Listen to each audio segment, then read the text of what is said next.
Okay, it's the board directs administration to, one, project the fiscal status, options, and impact to this district over the next 3 years given the present trends in state and local funding.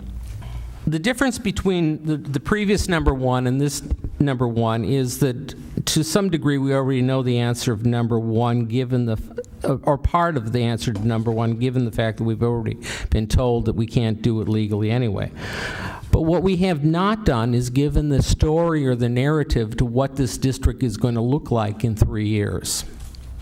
Now, one of those options, of course, is in 3 years we could be out of business. Okay?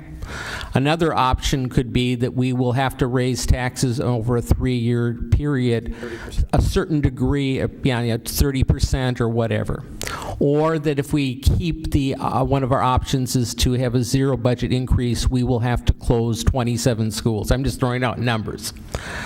We haven't told the story of what our district is going to look like in 3 years given the situation.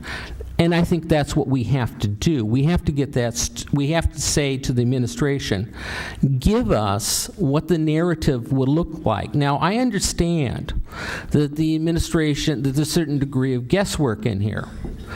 But what it does say is given present trends. In other words, given, the way things are looking now, can you project if things continue the way they are, what is this going to look like?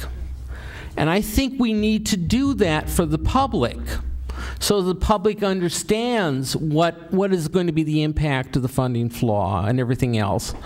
What would, if we're going to be in business, and how much are we going to have to raise taxes, or how much are we going to cut, or what is the option if we have to ultimately say to the state, just take us over, or dissolve the district. And I think this does a lot more than number one. I think to a great degree, this encompasses number one.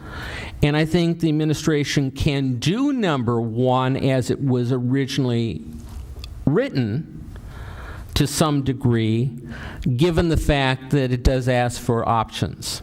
And with one of those options being, if we just had to dissolve the district, what it would look like. And I think we need to give that story and narrative to the public.